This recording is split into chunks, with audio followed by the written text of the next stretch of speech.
Good morning, everybody, and welcome to the September edition of our Economic and Investment Update. If you're new to this webinar, my name's David Baker. I'm Chief Investment Officer here at Mazars, and I'm joined as ever from Athens by our Chief Economist, George Lagarias. We'll spend about 25 minutes, 30 minutes talking about what's going on in markets, and in particular since we last spoke at the back end of July. And then George will talk about the economy, and I'm sure he'll touch on the recent fiscal event, mini budget, whatever you prefer to call it, and what impact that's having, particularly on sterling.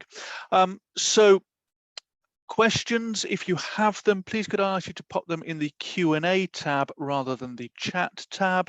We'll try and get to as many as we can at the end. We have had, as ever, quite a few questions in advance, so thank you to all those people who've submitted those in advance, and as ever we probably won't get through all of the questions, so apologies, but there are, as you can well imagine, some themes in the questions. So without further ado, let's kick off and let's see what's going on in markets. It won't surprise you to hear that the main focus of our team and our considerations, and indeed pretty much everybody who's involved in markets, is inflation. You know, we spoke about this at the last webinar, and probably 2, 3, 4, 5 webinars before that, and it has by and large continued to rise across at least Western economies and certainly Western developed economies. Interesting there, though, you see the dark blue line, the US inflation rate has just started to tip over, so starting to come down, you know, as anticipated, as you know, the economy starts to normalize, supply chains get a little bit looser, and the base effects of those energy price rises having fallen out of the calculation, and that will continue over the next few months. So the US inflation number looking quite a bit better in terms of direction than the UK and indeed Europe. You know, the US much more self-sufficient when it comes to its energy prices, although to a degree it has to accept global prices around energy. But the other significant thing, I'm sure it won't have escaped your notice, the US dollar extremely strong, strong against sterling, strong against euro, very strong against the yen. And what that means in inflationary terms is when you're importing goods, those become a lot cheaper for a US company or consumer. But for a sterling or euro-based company, importing things becoming that much more expensive because your currency is weaker. And that is having an effect on the inflationary environment, and that explains a little bit of the difference between the US and the UK and Europe. So still this inflationary story dominating market thinking and dominating central banks' considerations for what they do with interest rate policy. It's obviously not a pleasant environment because the number is very high, and certainly an awful lot higher than we've been used to for quite some years. But there are some positive signs here. I've mentioned energy prices are starting to fall now, oil in particular falling, and gas as well, albeit it's still way above the levels it was pre-COVID. Those prices are starting to come down. Very difficult to have any insight as to how that might develop, particularly given the situation in Russia and Ukraine. But the signs that those dislocations in supply chains are improving, the price of freight in particular, sea and land freight in the US, those costs coming down, and the housing market cooling a little bit as well. So inflation is the big problem, and I've mentioned it already. Let's have a little look at what that's meant for currency prices. A lot of coverage, understandably, about the impact of Kwasi Kwarteng's fiscal event last week. Quite an extraordinary mini budget when it comes to fiscal policy, and flying in the face of what central banks are trying to do in terms of cooling economies to try and stave off inflation. So that obviously got a lot of coverage, and rightly so, because sterling did slide very significantly, almost to the same degree it did around the Brexit vote. But you can see that in the long term, and here we're pretty much looking at year to date, that's not just been an issue for sterling in terms of its depreciation against the dollar. So the dark blue line being the dollar has just become the place to be when it comes to currencies, and pretty much everything else, the euro, sterling and yen, is struggling against that. And as I say, that then leads to issues in terms of the relative inflationary environment for each of those areas. So, weak currencies starting to make central banks outside the US starting to force them to think much more carefully about interest rate rises. When your currency is threatened, then you want to defend it by putting rates up. So central banks in the UK and Europe feeling themselves having to fight inflation, but also defend their currency. And that, I think, is contributing to a sort of reassessment of the market's views on where we might end up with interest rate rises. And we've already come quite far with interest rate rises. If we look at the next chart, you can see US started first, and it's already put on, in the last 6 months, 3% increase in its interest rates.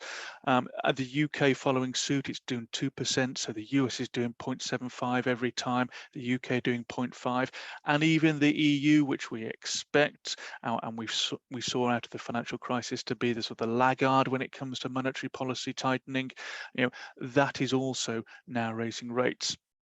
Japan, awash with debt, had very loose monetary policy for an awful long time. They are still sitting tight, but they have experienced much lower levels of inflation than we have in Western economies. And then you can see there China actually going in the other direction. Still issues in China with COVID, still having lockdowns, and some significant problems within the Chinese economy around their property sector in particular, which has impact onto their banking sector as well.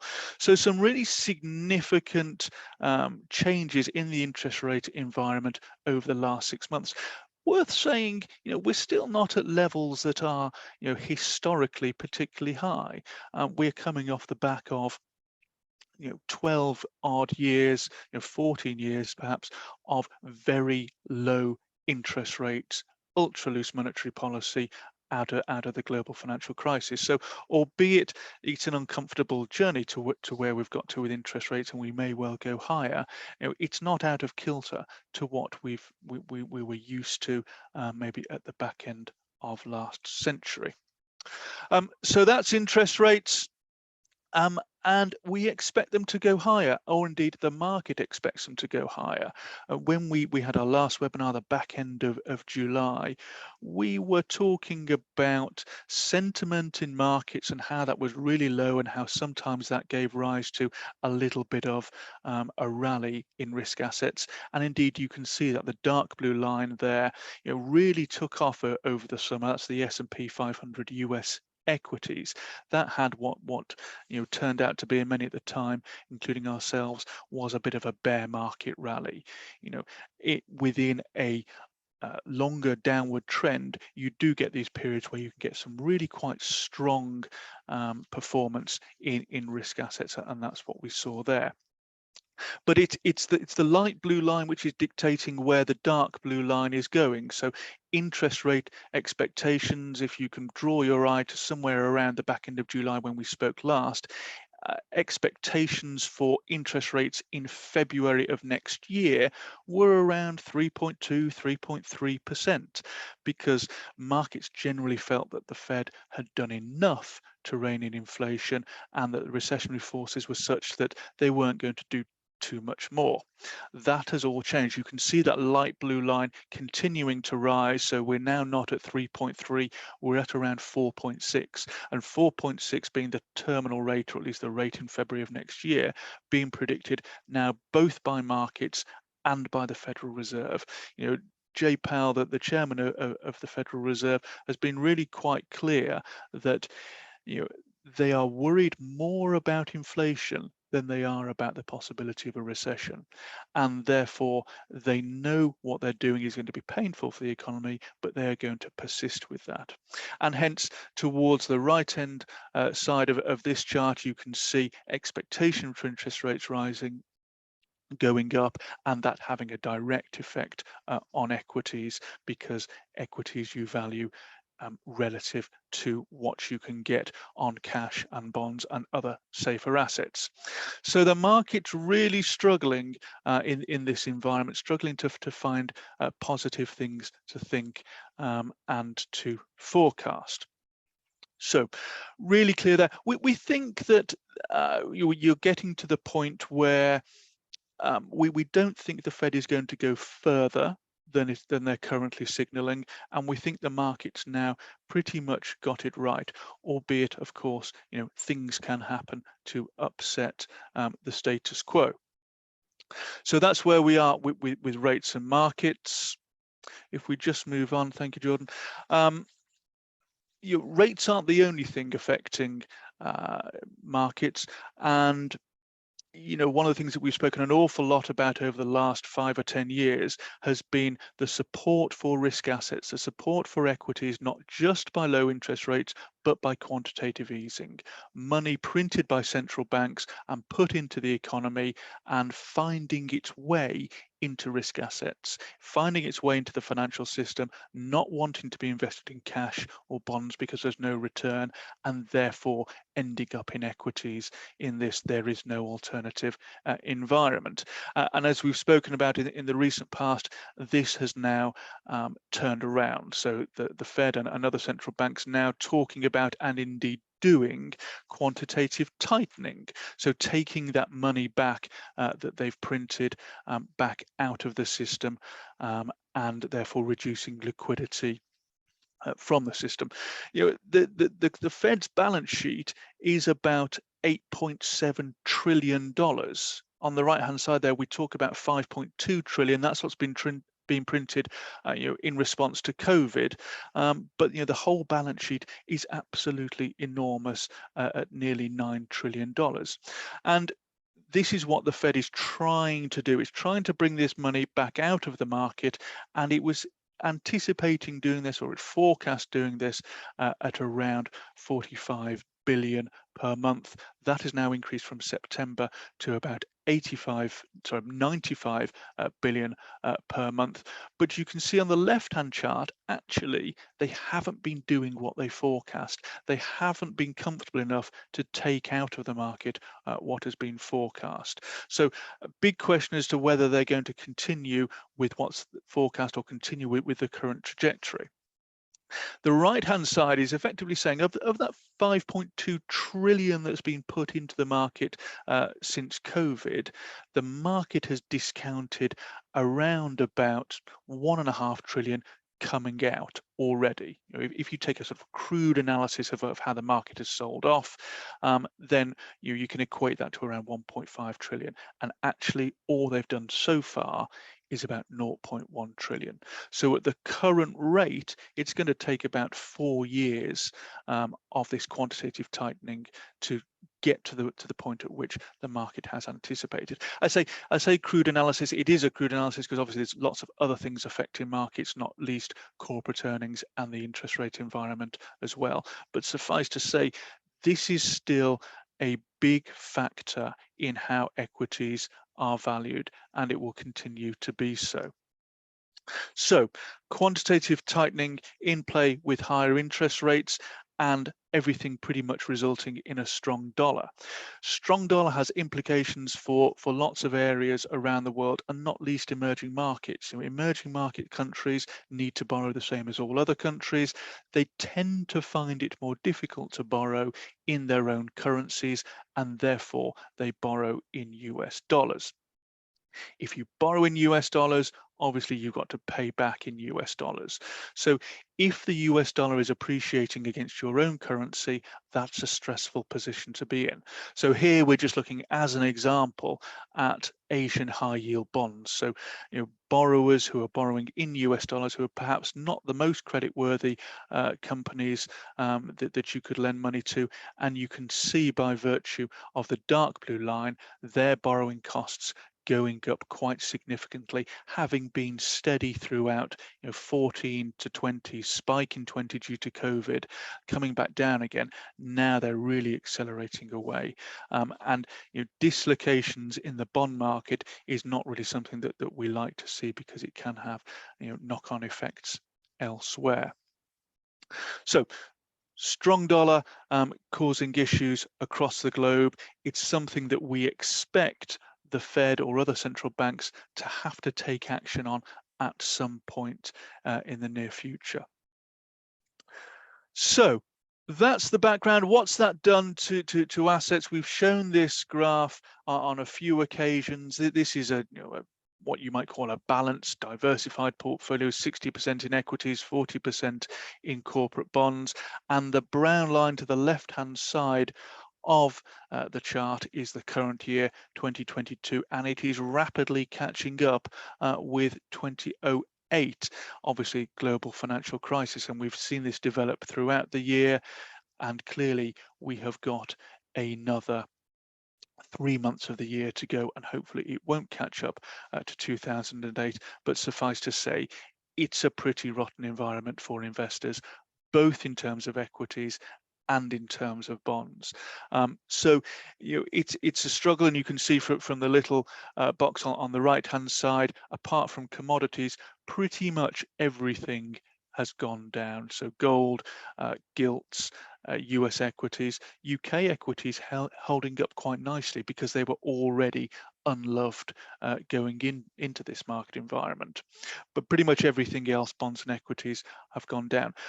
Bright note on that for a UK investor, those are returns in local currencies, and actually because of the strength of sterling, sorry, I beg your pardon, strength of the US dollar and the weakness of sterling, for a sterling investor, you're getting a little bit of a free lunch with the currency effect. So actually, although gold is showing as negative there, it is actually quite positive for a sterling-based investor for this year. It's up around 11% by the time you've done the currency work. So we've had an overweight in gold in a number of our portfolios. And also the S&P 500 US equities, very difficult year in local terms. In sterling terms, not nearly as bad, and almost in positive territory. So that's where we find ourselves.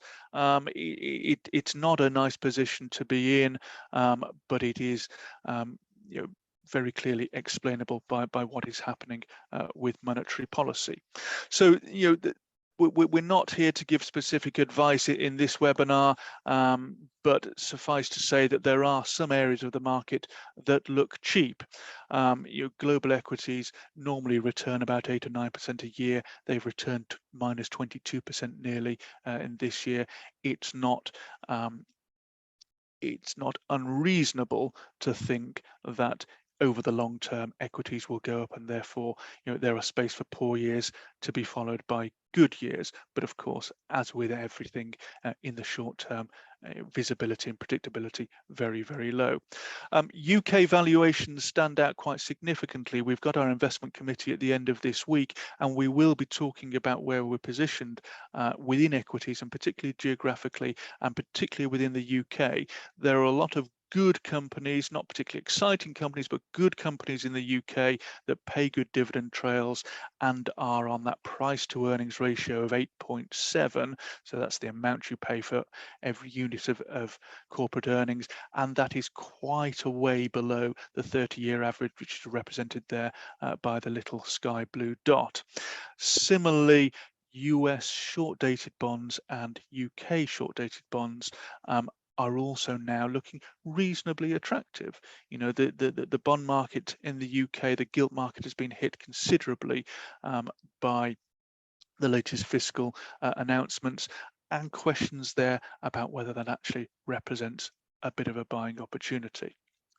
So I will leave it there. That's what's happening in markets. Not a nice time, being driven by what's happened by central banks and their actions, and a lot of talk and consideration as to how far central banks are now going to go. Are they simply just talking tough to try and get the market under control, or are they actually going to follow through and keep rising rates significantly? So at that point, let me pass to George, who'll talk a little bit more about the economics. Thank you very much, David. So in this environment, the global economy, unsurprisingly, is stalling. On the left-hand side, you can see the so-called PMI chart. They ask a few hundred purchase managers from big industries every month, where do you think things are going? Do you see a lot of new demand, external, internal, that sort of thing? They create a composite index, and if that goes down, especially beyond the red line, that means things are contracting. So the global services are contracting, global manufacturing is getting there, and everything is really being held together a little bit more by the US. Why? Because the US has such a strong currency, and by that it's exporting some of its troubles and inflation in other places. Now, make no mistake, it is the specific explicit goal of central banks to reduce consumer demand, i.e. that you and I be scared enough not to go out and buy more stuff, to get inflation under control. This is the one tool they have. That's why they hike interest rates. Next slide. It is with this in mind that economists have now been predicting more than a 50% probability that a recession will occur in the developed economies in the next 12 months. That is the US, the UK, and the EU. Now, it's not just economists saying that from the big ivory towers, but it is also investors. Next slide, please. Portfolio managers are also pessimistic. This is a very popular survey by the Bank of America Merrill Lynch. In essence, it shows that the fund managers have had the least equity weighting. We have a very big equity weighting when we're positive about markets, and vice versa if we're negative. Equities are sort of the risk part of the portfolio. So the lower this thing goes, the more pessimistic people are. And portfolio managers are more pessimistic now, believe it or not, than they were at the time of Lehman Brothers, 2008. Now, back to the economy. Next slide. Part of what is happening is also, and how this is transferred to the real economy, is also a global construction slump. Now, at the heart of the global growth lies China. In the past few years, China was responsible for 2/3 of global growth, so of new additional GDP every year. Now, China has problems. It fueled a real estate bubble, amongst other things, and the government decided to pop it. And that has caused a massive slowdown in the housing market. Now, why is this a problem for us? It is a problem because, China's at the heart of global supply chains, and it is the main purveyor of global growth. So if it's suffering, then demand and supply really suffer for the rest of us. And then you have the US, where higher rates are already causing a massive slowdown in new constructions. And we're seeing some evidence in the UK that construction is slowing down, if not precipitously, but like the US, but it is slowing down nonetheless. The reason that, although this chart shows that it's worse than the US, the reason I'm not saying it's as bad is that in the US, construction didn't really go as high as it did in the UK during lockdowns, when the government abolished for a little while stamp duty tax. Now,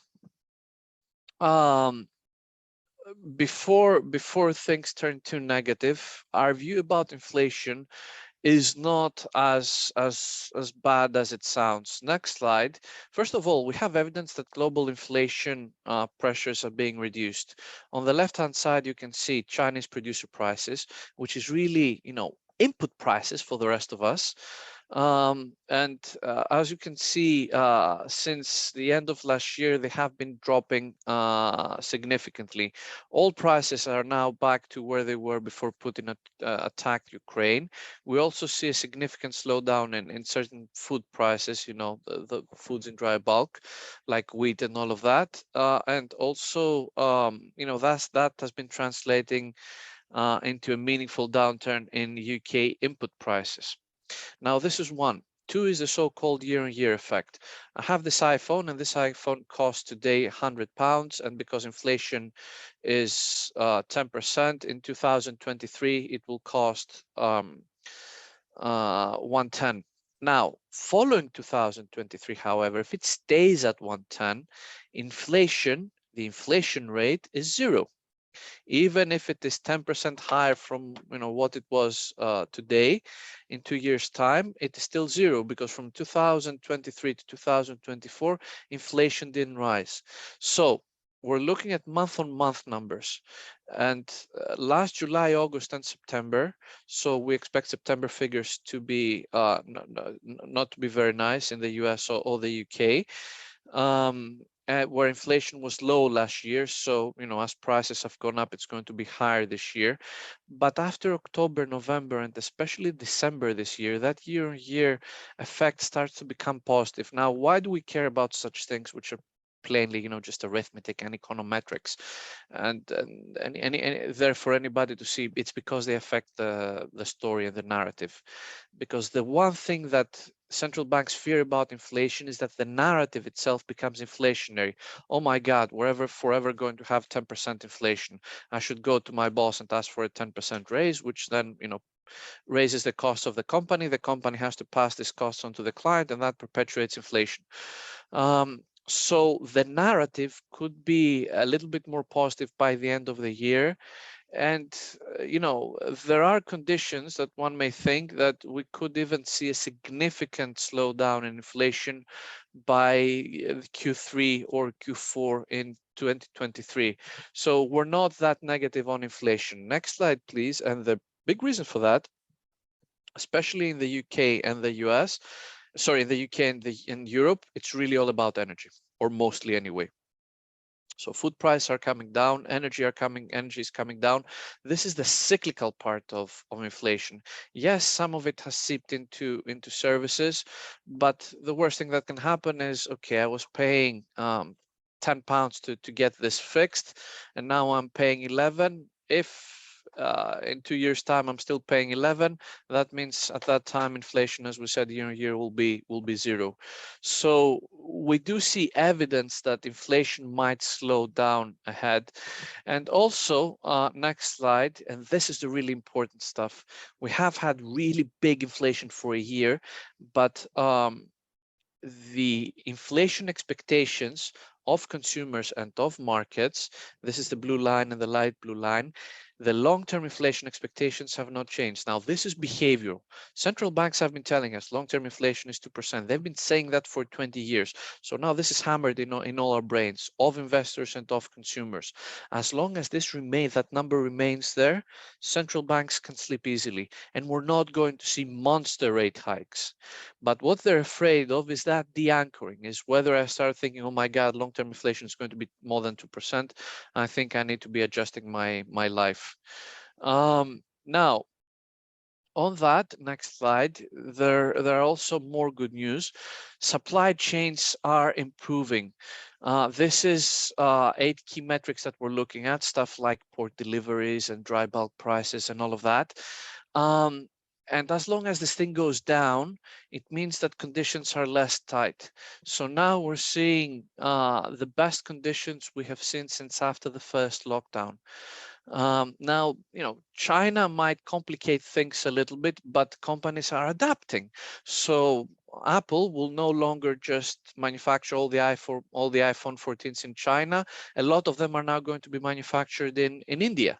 So, the point is that after 2 or 3 years of the lockdowns and whatever is happening with the world and the need to friendshore, to put production in more friendly countries, a lot of companies have now begun to adapt, especially the bigger ones, and that means some meaningful improvement in global supply chains. So keep that in mind as well. Next slide. Now, there are risks out there. The most important risk I can see is Italy. Italy just voted for its most right-wing government. I have to say it because it's the headline since the end of World War II. And that government also includes former Prime Minister Silvio Berlusconi, who was ousted essentially in 2012 and staged a very, very big comeback. So the question is, what happens now? The ECB has been buying Italian bonds and has been preventing a systemic event in the markets, but the consensus is that this government might challenge the primacy of Europe and the ECB, that they're somewhat Eurosceptics. Now we'll see how this plays out, because once people are in power, they behave differently than what you might expect. Having said that, we do see that the risks are elevated, not from an inflation perspective so much, not from a supply chain perspective, but from the prospect of a new European crisis, just like the one we saw in 2012. Now let's shift gears a little bit. Next slide, and let's talk about Britain. This is a new era. First, we have a new monarch. We have been receiving a lot of questions, whether we feel this will make a big impact in terms of how politics are conducted in the UK. So the story I want to share is from that Time magazine. It's a story from Wales back in 1938, I think.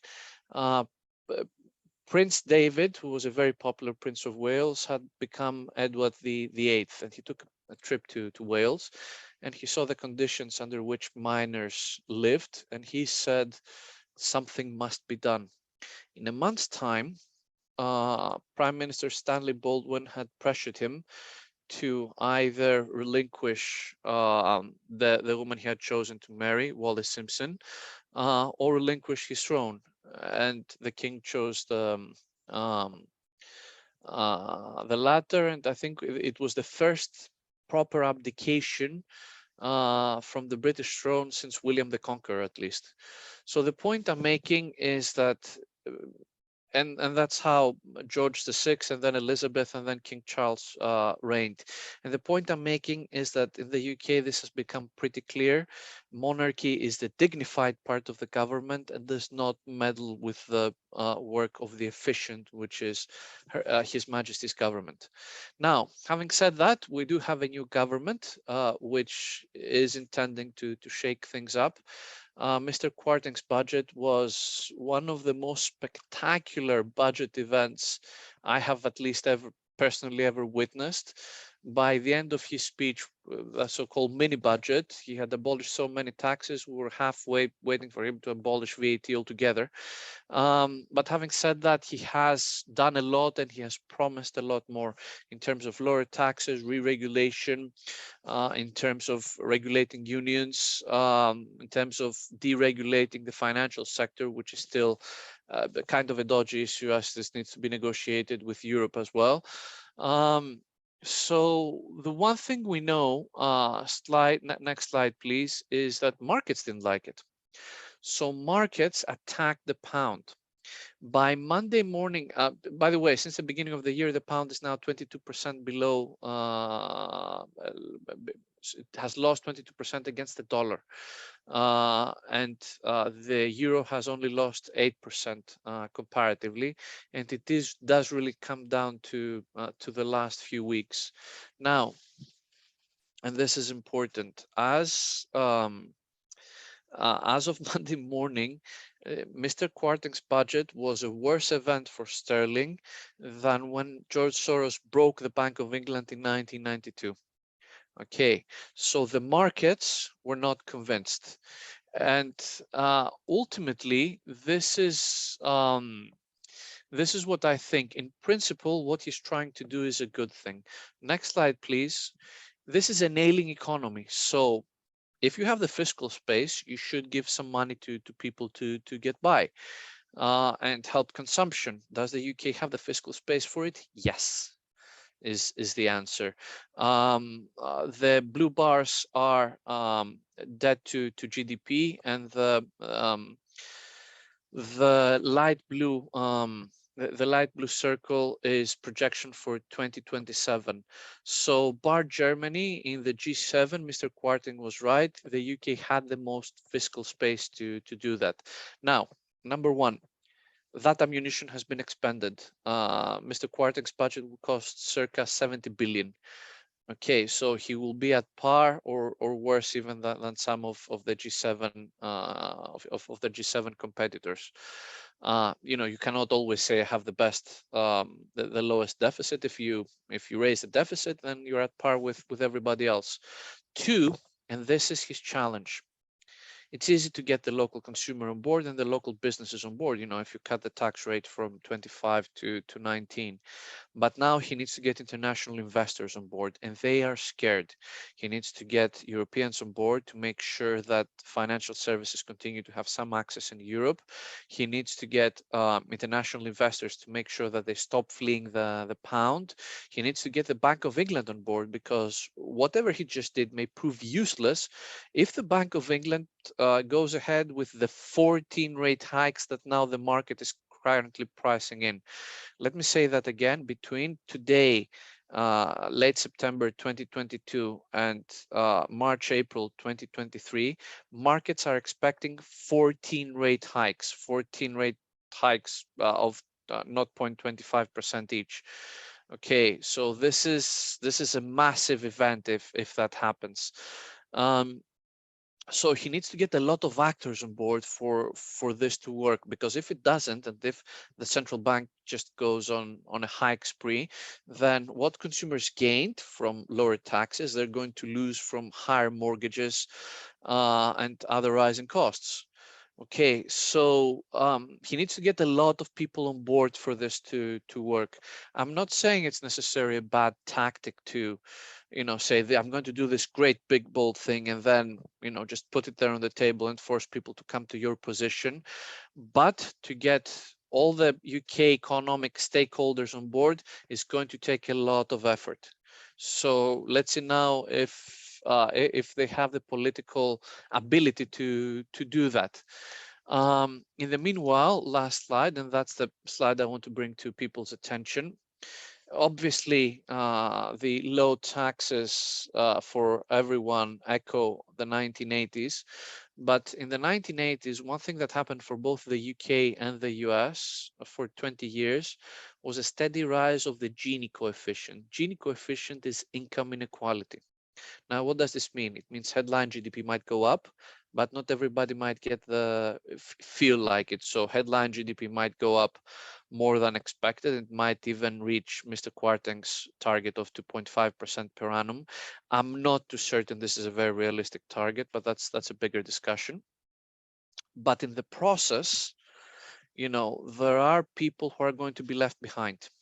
This is the economics of that time. And it's going to be even worse now, because in the 80s, on the one hand, they were hiking interest rates just like now, and they were loosening taxes and deregulating just like now. But on the other hand, they were deregulating banks as well. And this time around, that is not in the books. Why is deregulating banks good? Because it's banks that are going to take money and they're going to give it to businesses to grow. Okay, and to and to be developed, and banks are still shackled after the global financial crisis.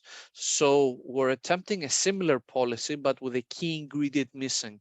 That's why I'm not too certain that the growth is going to be there in the same way that it was in the 80s. This is a very, very big gamble. Okay, and I'm sure a learned person like Mr. Quarting, who I have to say I don't consider myself fit to judge him externally. This is a man who's finished all the best schools, a scholar in all of these. I do have my reservations about whether this policy will achieve all that it's aiming to achieve. But obviously, when it comes to portfolios and when it comes to our general commentary, we're there to observe. And with that, I will open it up to questions. Thank you very much indeed, George. Comprehensive as ever. We've only a few minutes left, I'm afraid, so let's try and squeeze in a couple of questions, and we'll take, if I may, ones that have been submitted in advance. Albeit, thank you for everyone who's put questions on as we've been going. Excuse me while I look at the other screen for the questions, but George, let's go back to energy. You sort of touched on this, that it rolled over a little bit and those costs were coming down. Obviously, there's a big question mark about what will happen between Russia and Ukraine, which is a big factor there. But the question that's come in is, do you feel the current energy crisis is similar to 1973? And in which case, will it have similar ramifications for equity markets? So it is similar in many respects. We have a surprise attack of a nation towards another, which has cascaded down into a global energy crisis. So in that respect, it is similar. But there is one key ingredient that's very different. In 1973, the monetary system was still a new thing.